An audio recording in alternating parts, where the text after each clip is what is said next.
Hello po mga kababayan, dito tayo sa ating laugh trip nga ni. O di ano, niya Mr. Maravillas yung mga kwento mo dyan na laugh trip.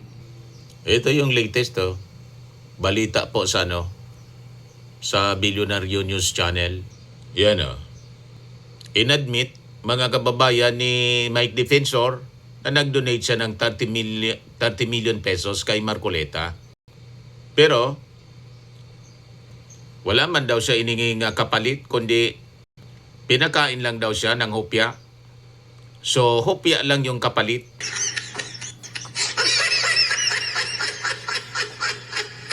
Hopya. 30 million pesos. Kamal ng hopya.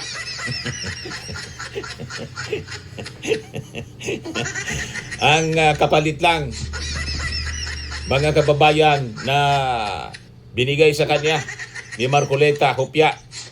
Nagbigay siya 30 million. Ang nakuha niyang kapalit, hopya. Naniwala kayo sa gano'n na kwento? Langayan niya, Mr. Maravillas. Pag minions talaga niya ni ng mga Duterte, mga napaka santambak na mga sinungaling. Naniwala kayo sa gano'n? Upya, 30 million, nagbigay para lang sa upya.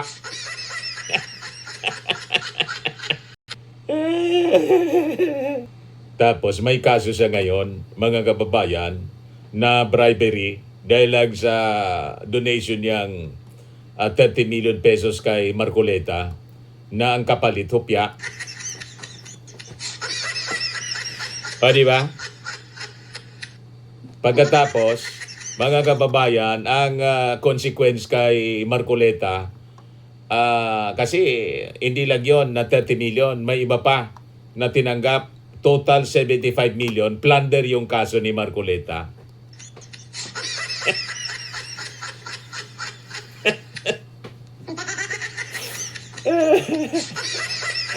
O diba, mga kababayan? O ito pa ang isang lap trip, mga kababayan. Si Alan Peter Cayetano, mula sa kwentong The Senate is under attack, na napunta mga kababayan sa kwentong Pokemon. Kaya sabi po ni political analyst Ronald Llamas, hindi buminta ang Senate is under attack at con-as na narrative. Kaya Pokemon na lang. Pokemon lang yan. Parang tunog mura.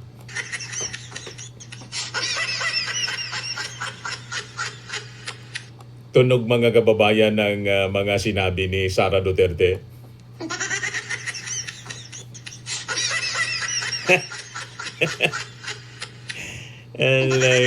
Talagang buhay ito mga kababayan. O ito pa, si Robin Padilla, bawal sigawan daw. Si Sara Duterte, bawal questionin. Si Bato de la Rosa, bawal aristuhin. Si Pia Cayetano, bawal di kumustahin. Si Digong, bawal umuwi. Si Amy Marcos, bawal yumuko.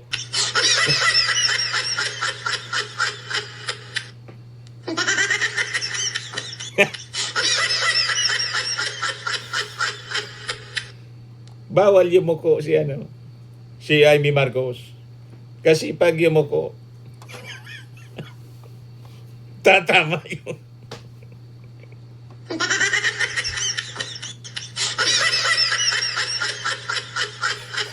Bahala kayo dyan.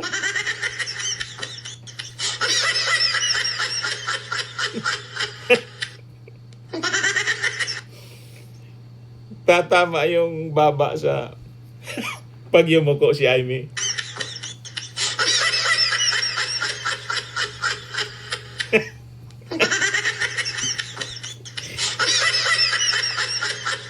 Hindi po ako gumawa nakita ko lang.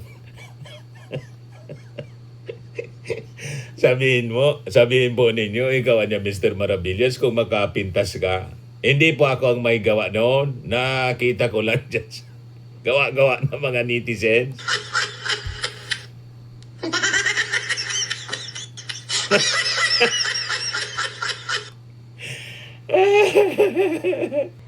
O ito naman si Loren Ligarda, mga kababayan, ginawang santa, Our Lady of Solar Energy.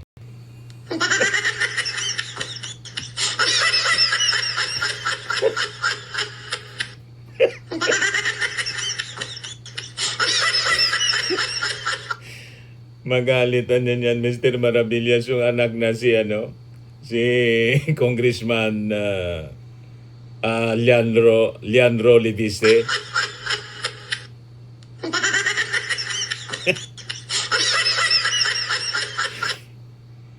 Yung mismong patron ng solar energy.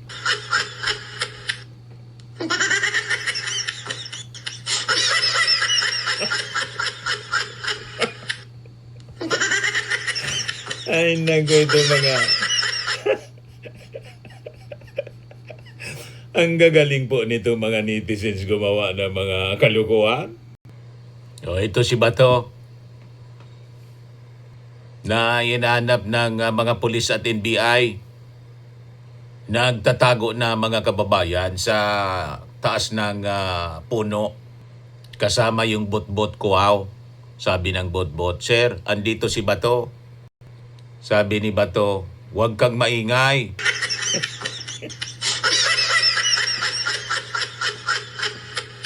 Imbes si Digong yung kasama, ang naging kasama ni Bato, bot-bot kuhaw.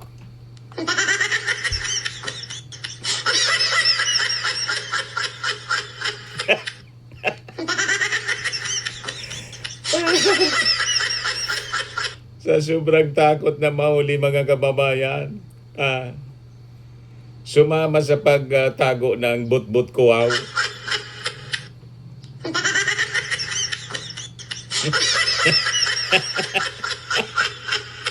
Ito pa, ang isang may tama pa mga kababayan na isang DDS, politician. Yung vice mayor ng isang bayan sa Isabela, si Atty. Harold Respicio, sabi dito sa report ng Abante News, "Respicio sa kapwa DDS, mamatay na tayong lahat." Damay-damay na ba ito? Inikayat ni Reyna Mercedes Isabela Vice Mayor Harold Respicio ang kapwa diehard Duterte supporters na sabay-sabay mamatay para sa bayan. Ayon kay Respicio, handa siyang magbuwis ng buhay para sa Pilipinas. Yan o. Tingin ninyo, bagay na maging hero? Ayan o. Yung ibuwis ang inyong buhay para kay VP Sara Duterte.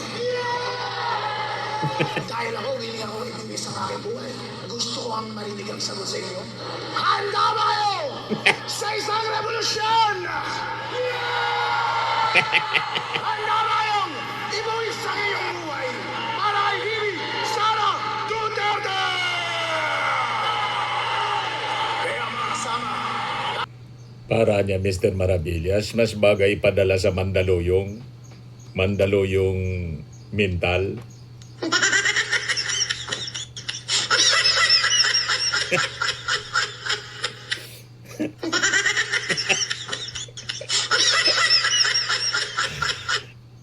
Parang parang mas doon siya bagay, mga kababayan.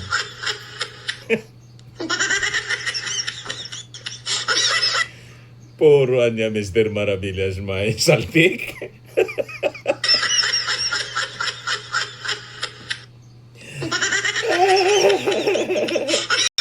Ito pa yung isa, mga kababayan. Si Atty. Jimmy Bundok na ang sabi, sa kanila lang na lang daw ibigay yung warrant of arrest ni Bato de la Rosa at sila na yung magsiserve.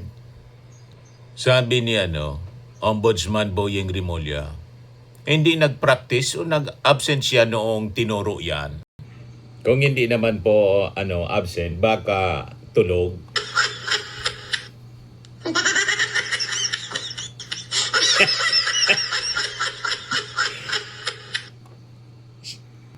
Sila na daw mga kababayan bilang abogado ni Bato, siya na lang yung magsiserve ng warrant of arrest kay Bato de la Rosa.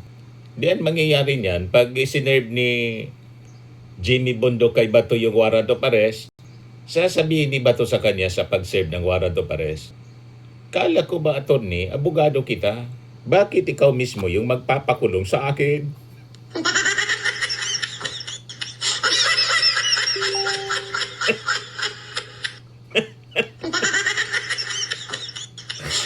O, di ba? Mga kababayan, ganun ang mangyayari. Kaya sabi ni, Ombudsman Boyeng Rimulya, baka niya absensya nang itinuro na hindi pa pwede yung ganun.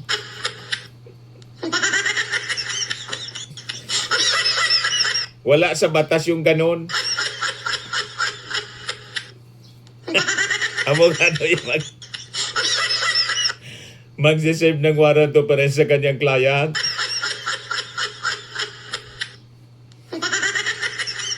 Puro talaga niya, Mr. Maravillas, may tama.